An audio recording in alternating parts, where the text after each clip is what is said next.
हम परिचय देना चाहते हैं कि सामाजिक विज्ञान में कौन कौन सा विषय आता है। तो विषय हम तुमको बता दें कि पहला मान लो कि अर्थशास्त्र, दूसरा इतिहास, क्या इतिहास, तीसरा है भूगोल, चौथा क्या है, चौथा है नागरिक शास्त्र,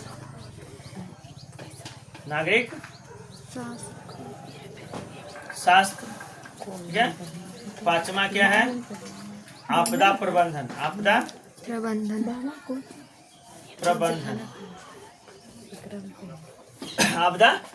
प्रबंधन।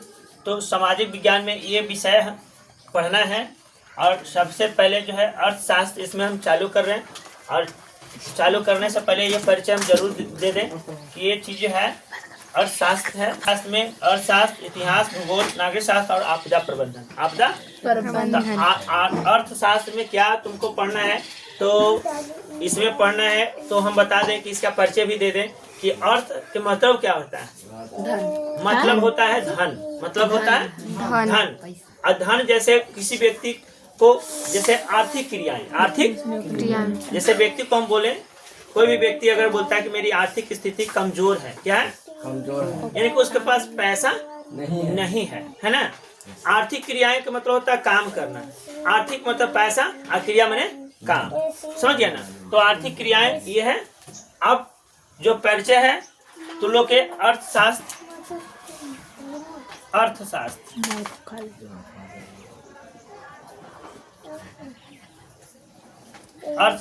जिसे इकोनॉमिक्स कहते हैं, इकोनॉमिक्स, ठीक है। इकोनॉमिक्स में सबसे पहले तुमको आर्थिक क्रियाएं, आर्थिक क्रिया, आर्थिक के मतलब क्या होता है, आर्थिक मतलब धन, और क्रिया माने काम, क्रिया माने काम। जैसे कोई भी व्यक्ति कहे कि हम काम कर रहे हैं, तो काम किस लिए कर रहे हैं, तो कर रहे हैं हम किस लिए, पैसे के लिए। क्या के लिए, पैसे के लिए, ठीक है। तो वही है आर्थिक क्रियाएं। क्या होती है, आर्थिक क्रियाएं। समझ में आ गया। तो अर्थशास्त्र, तो इतना लिखो, उसके बाद हम आगे। तो जो अर्थशास्त्र में जो पढ़ना है उसका चैप्टर कौन कौन सा है, कितने चैप्टर हैं, उसके बारे में हम जानकारी दे रहे हैं, समझ गए ना। विषय सूची, विषय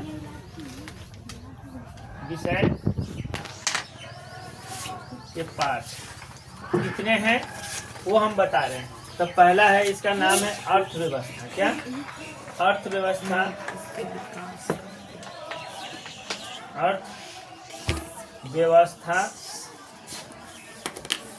अर्थव्यवस्था एवं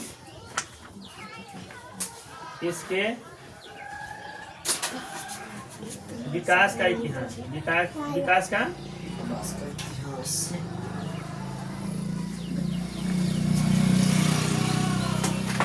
इतिहास। दूसरा है राज्य एवं राष्ट्र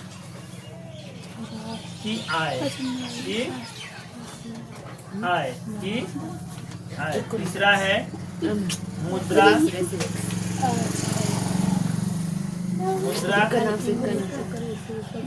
बचत एवं साख एवं साख। चौथा क्या है, हमारी वित्तीय संस्थाएं,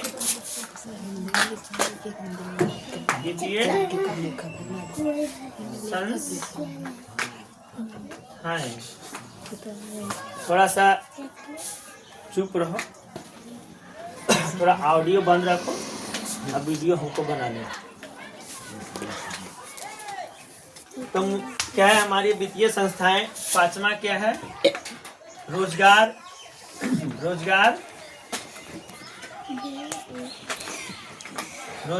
एवं सेवाएं,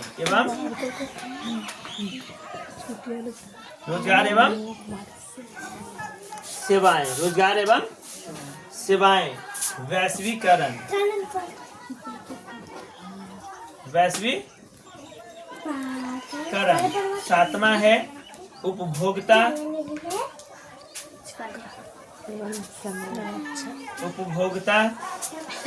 जागरण एवं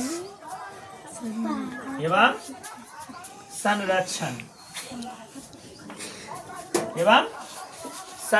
ये हमको अर्थशास्त्र में जितने से चैप्टर है 7 चैप्टर हैं। पहला अर्थव्यवस्था एवं इसके विकास का इतिहास, विकास का इतिहास, राज्य एवं राष्ट्र की आय, मुद्रा बचत एवं साख, मुद्रा बचत एवं साख, हमारी वित्तीय संस्थाएं, रोजगार एवं सेवाएं, वैश्वीकरण, उपभोक्ता जागरण एवं संरक्षण। अब इसके बारे में पहला चैप्टर हम पढ़ाएंगे, अर्थव्यवस्था में इसके विकास का इतिहास। ठीक है, तो इसको लिख लो। अर्थशास्त्र किसे कहते हैं?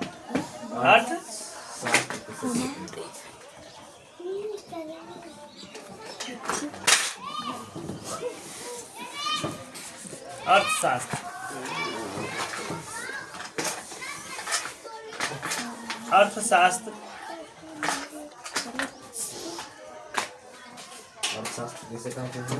अर्थशास्त्र एक ऐसा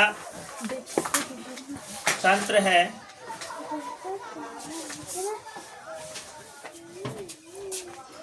जिसके अंतर्गत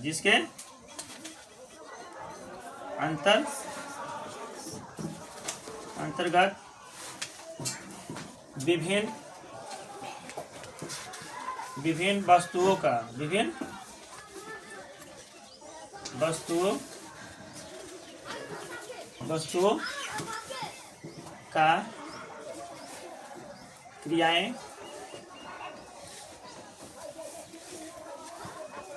की जाती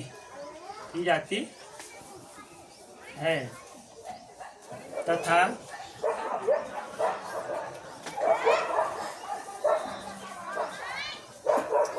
लोगों को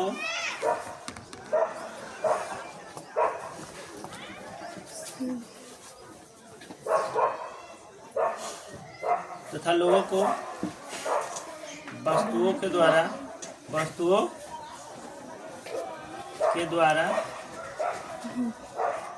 सुविधा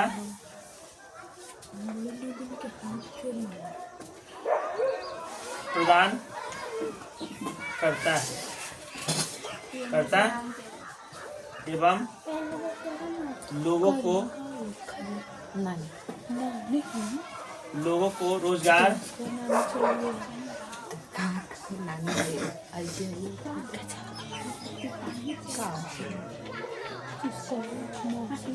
प्रदान करता है, रोजगार दिया जाता है, दिया जाता है। तो अर्थशास्त्र के पिता कौन है? अर्थशास्त्र के पिता कौन है भैया? Adam Smith. अर्थशास्त्र के पिता कौन है? Adam Smith. तो ये था तुम्हारा थोड़ा सा परिचय अर्थशास्त्र के बारे में। अभी बुक हम नहीं ले चल रहे हैं, अभी जब इसको पढ़ा दिए तो उसके बाद हम चलेंगे अर्थव्यवस्था में इसके विकास का इतिहास। ठीक है, तो इसको थोड़ा सा तो लोग लिखो और उसके बाद हम नेक्स्ट वीडियो में क्या लिखा है। इसका चैप्टर का नाम है पहला अर्थव्यवस्था एवं इसके विकास का इतिहास। भारतीय अर्थव्यवस्था, इसका लिखा है कि भारतीय अर्थव्यवस्था का वर्तमान स्वरूप कोई एक दिन की संरचना नहीं है, कोई एक दिन का संरचना नहीं है। कहने का मतलब ये पहले वाला जो अंग्रेज शासन था उसके वाला संरचना इसमें है। तो इसकी मूल जो सूत्र की जड़ें काफी गहरी है। 15 अगस्त 1947 को मिली आजादी से पहले लगभग 200 वर्षों तक भारत अंग्रेजी शासन का गुलाम था। किसका गुलाम था? तो पहले के लोग जो है पहले के जो अंग्रेज थे वो भारत पर शासन कर करके एक दूसरे को लड़ाता था। कैसे बुद्धि लड़ाता था तो देख लो कैसे। जैसे सभी लोग रहते थे भारत में, हिंदू, मुस्लिम, सिख, ईसाई, 4 गो धर्म रहते थे ना। तो एक दूसरे में लड़ा देता था। अंग्रेज आया तो भारत में, तो भारत पहले बहुत धनी था। पहले क्या था, इसीलिए यहाँ पे लिखा है सोने की चिड़िया। क्या लिखा है? सोने की चिड़िया। बहुत धनी था, सभी देशों से भारत बहुत धनी था। तो अंग्रेज ने आया, आकर के एक दूसरे में लड़ाने का कार्य करता था, लड़ा करके उसका बुद्धि को छीन लेता था। अब ये अपना कार्य में लग जाता था, धन दौलत जो भी है सब अपना संग्रह करने में लग जाता था। तो यही कहता है कि 15 अगस्त 1947 को मिली आजादी से पहले लगभग 200 वर्षों तक भारत अंग्रेजी शासन का गुलाम था। उस समय भारत को सोने की चिड़िया कहा जाता था। उस समय सोने की चिड़िया। अब जो हो गया, सारा छीन लिया विदेश वाले, अब भारत गरीब हो गया। क्या हो गया? छीन लिया। पहले सोने की चिड़िया कहलाता था तो राजा था। भारत सबसे अमीर देश भारत ही था, लेकिन सब देशों ने आकर के यहाँ उस पर गुलाम जमा करके, अपना शासन जमा करके और उसको अपना धन को अपने पास लेकर के वो चला गया।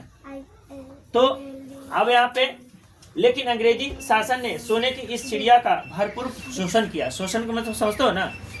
शोषण माने अत्याचार। शोषण माने अत्याचार किया तथा जमकर लूटा, जिसके कारण भारत में आर्थिक विकास की गति मंद या नगण्य रही। मंद या नगण्य रही। तुम्हारे पास धन दौलत खूब हो गया, लूट के कोई और लेने चल गया तो क्या हो जाएगा? तुम्हारा आर्थिक स्थिति कमजोर हो जाएगा ना। पैसा धन दौलत तो नहीं रहेगा, तू छटपटाते रहेगा ऐसे, लेकिन कोई पूछने वाला नहीं होगा। आज तो कहता है कि भारत कब आजाद हुआ? 1947 ईस्वी में, 15 अगस्त 1947 ईस्वी में। और कहता है कि लगभग 200 वर्षों तक भारत को अंग्रेजों ने कब तक भारत पर शासन किया? कितने वर्षों तक शासन किया? लगभग 200 वर्षों तक। ये ऑब्जेक्टिव क्वेश्चन में आएगा।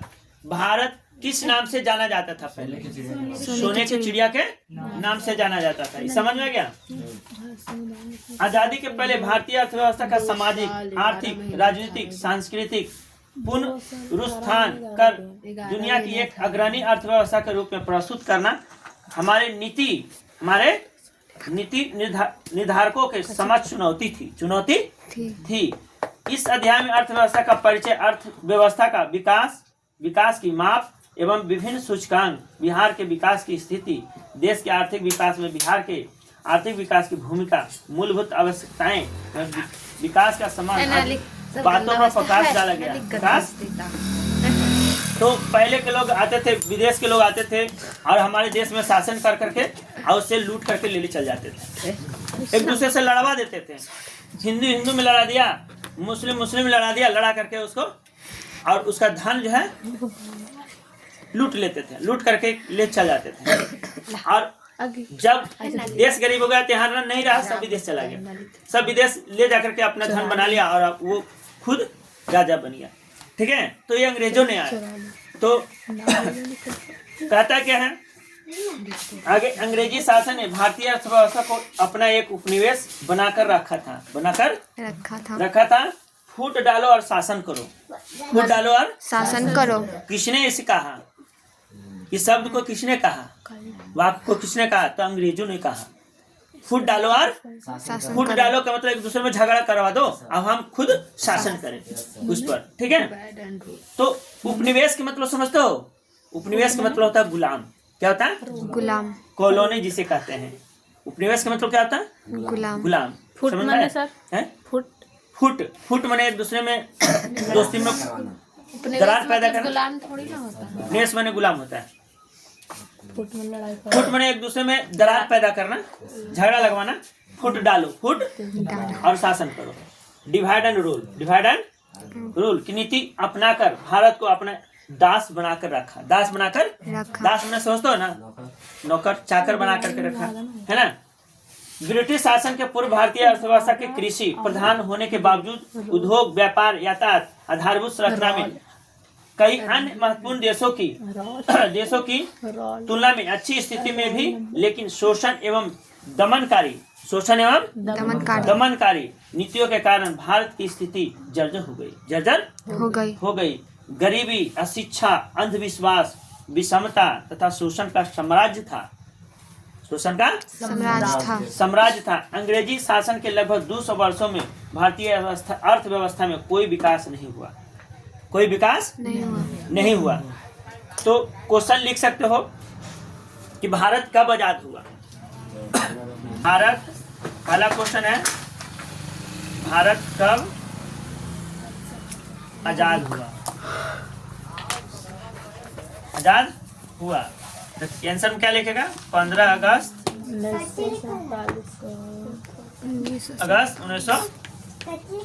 1947 ईस्वी को। ठीक है। दूसरा है अंग्रेजों ने कितने वर्षों तक भारत पर शासन किया? लगभग अंग्रेजों ने 200 भारत पर कितने वर्षों तक शासन किया? शासन किया तो 200 वर्षों तक। 200 वर्षों तक। तीसरा क्वेश्चन है कि आजादी से पहले भारत को किस नाम से पुकारा जाता था? आजादी से पहले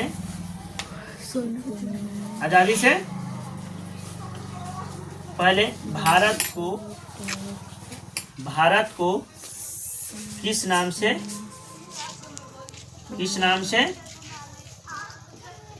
जाना जाता था? तो किस नाम से जाना जाता था? सोने की चिड़िया। सोने की चिड़िया। अब है फुट डालो और शासन करो। किसने कहा?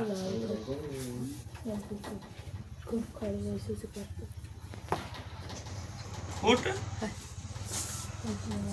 डालो और शासन करो और शासन करो। किसने कहा? कहा तो किसने कहा मैया? अंग्रेजों ने। किसने कहा? अंग्रेजों ने। बाहर बुला रहे हैं। ठीक है। देखो जनसंख्या की बढ़ती हुई निर्भरता, कृषि पर जनसंख्या की बढ़ती हुई निर्भरता। जैसे आज के डेट है, आज के जो खेती या किसान का जो परिचय है वो है खेती करने का। लोग बाहर ना जाकर के खेती कर रहे हैं, खेती पर आधारित है। हमारा देश कृषि प्रधान देश है। हमारा देश क्या है? कृषि प्रधान देश है। लोग खेती में ज़्यादा हम लोग हमारे बिहार में लोग करते हैं। लोग बेरोजगार हैं। मुंबई, मद्रास, दिल्ली, मुंबई लोग कमाने के लिए जाते हैं। आर्थिक स्थिति को ठीक करने के लिए वो डायरेक्ट करेंसी कमाते हैं, डायरेक्ट रुपया कमाते हैं। और यहाँ पे डायरेक्ट रुपया नहीं, डायरेक्ट तुमको धन या धान प्राप्ति होता है, गेहूँ प्राप्त होता है, वो कृषि होता है। तो यहाँ पे कृषि पर जनसंख्या की बढ़ती हुई निर्भरता। हस्तशिल्प समझते हो ना, जो हाथों से जो बुनता है, कुटीर उद्योग करता है ना। हस्तशिल्प लोगों का पतन हो गया। अब कोई करता है? सूटर बुनता है, कुट्टी अपने हाथ से काटता है। कुटीर उद्योग का विलीन हो गया। जैसे अब छोटा मोटा कुछ हो गया जो हमेशा के लिए चलता आ रहा है, जैसे गेहूं का पीसना, धान कुटना, है ना। ये सब जो कुटीर उद्योग में आता है। समझ गया ना। अब लोग आदमी कृषि क्षेत्र में बहुत कम जा रहे हैं, कुटीर उद्योग कम कर रहे हैं। जैसे गाय भैंस का पाल करके दूध बेचना, ये सब क्या है? कुटीर उद्योग में आता है। तो आगे हम पढ़ते हैं उद्योगों का पतन तथा उसके बाद लगभग नष्ट हुई औद्योगिक व्यवस्था। इस बात को पूरी तरह से स्पष्ट कर देते हैं कि अंग्रेजों ने भारतीय अर्थव्यवस्था का शोषण किया है। अंग्रेजों ने भारतीय अर्थव्यवस्था को क्या किया है? शोषण किया है। अब उपनिवेश किसे कहते हैं ये तुमको हम बताते हैं। समझ गया ना। तो उपनिवेश कह रही थी कि क्या है? तो उपनिवेश के मतलब होता है गुलाम। क्या होता है? गुलाम। इस देश की उस देश में के वास्ते उसको ही उपनिवेश कहते हैं। उपनिवेश ज्यादा नहीं तो उपनिवेश का अर्थ होता है गुलाम। गुलाम नहीं होता है। उपनिवेश का अर्थ क्या होता है? गुलाम। जब कोई देश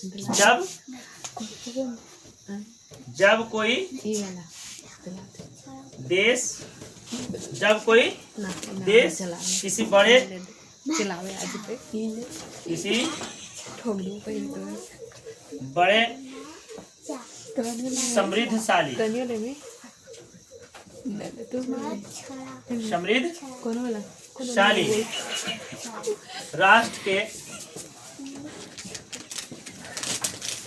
के शासन के अंतर्गत के कौन वाला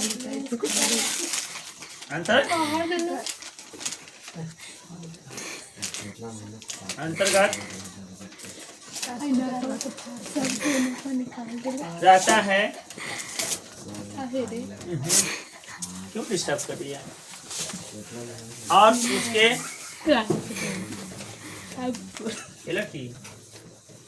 और उसके समस्त आर्थिक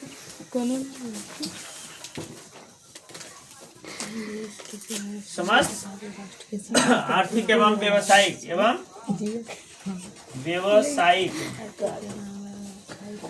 देख रही है लड़की, व्यावसायिक कार्यों का निर्देश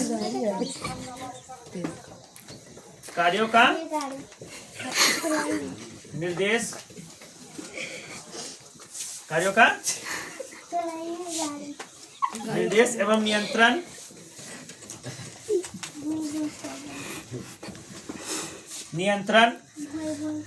शासक देश होता है। शासक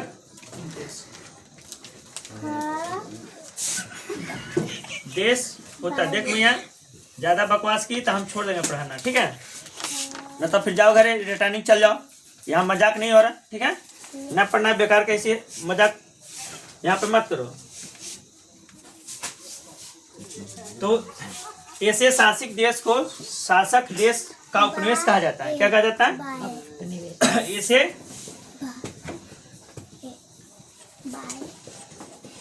शासक देश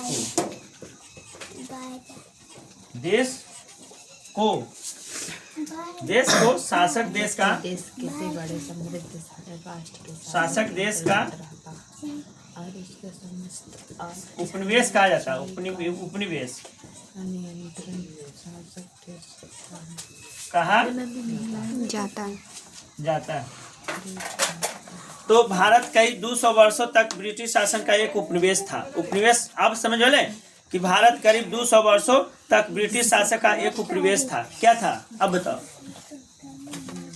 उपनिवेश था। तो समझ में आ गया? तो यह है परिभाषा उपनिवेश का। जब कोई देश किसी बड़े समृद्धशाली राष्ट्र के शासन के अंतर्गत रहता है और उसके समस्त आर्थिक एवं व्यावसायिक कार्यों का निर्देश एवं नियंत्रण शासक देश होता है। शासक देश होता है। ऐसे शासक देश को शासक देश का उपनिवेश कहा जाता है। समझ में गया? तो इसको लिखो। आर्थिक क्रिया किसे कहते हैं? वे सारी क्रियाएं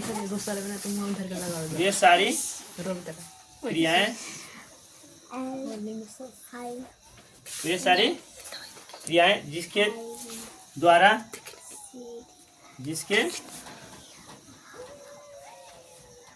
द्वारा आय प्राप्त करते हैं। आय की प्राप्ति करते हैं। आय की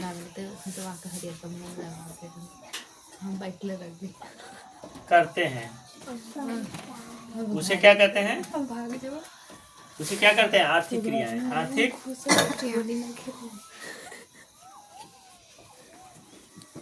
आर्थिक क्रियाएं कहते हैं। तो आर्थिक क्रियाएं को दो कार्यों को संपादित करता है।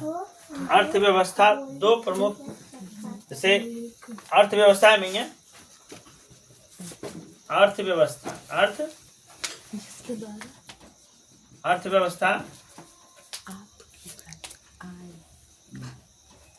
अर्थव्यवस्था दो प्रमुख कार्य हैं।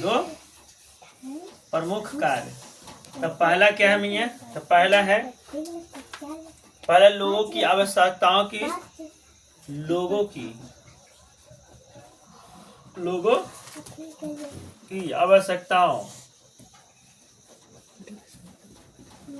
आवश्यकताओं की संतुष्टि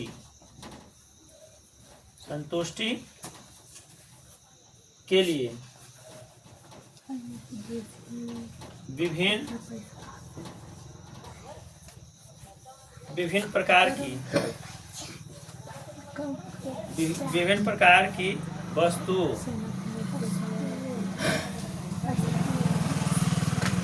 वस्तुओं एवं सेवाओं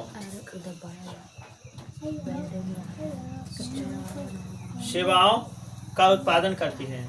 सेवाओं का उत्पादन करती है।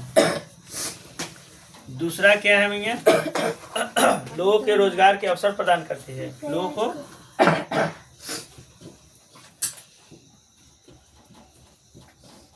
रोजगार का अवसर प्रदान करती है। अवसर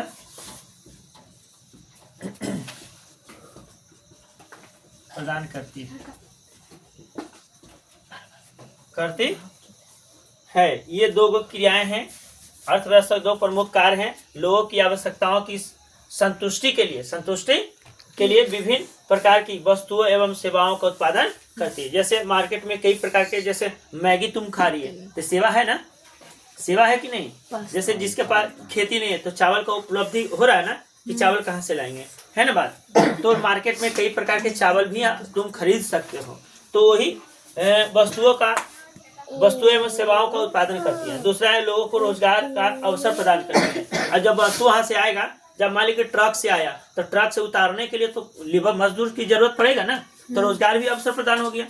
जैसे तुम मछली पालन कर रही है तो मछली पालन करने के लिए वहां से लेने आएगा ना मछली, तो मछली लेने के आएगा तो वजन करेगा ना, तो राजू की जरूरत पड़ेगा, तो वस्तु तो हो गया। अब वजन करेगा, अब वजन करके वहां से रखने की जरूरत पड़ेगा, तो कौन रखेगा? नौकर ही ना रखेगा, या जो मजदूर है वो रखेगा। रख करके वो गाड़ी वाला को भी रोजगार मिल गया। वहां से मछली यहाँ मार्केट में ले जा रहा है तो मछली लेने वालों को भी जो है खरीदा ना, और वहां पर मछली जो बेच रहा वो खरीदा उससे, तो रोजगार हो गया। कई वो रोजगार मिला लेकिन नहीं मिला ना, तो वो है रोजगार भी प्रदान करती है। चलो नेक्स्ट वीडियो में आगे हम कल मिलेंगे।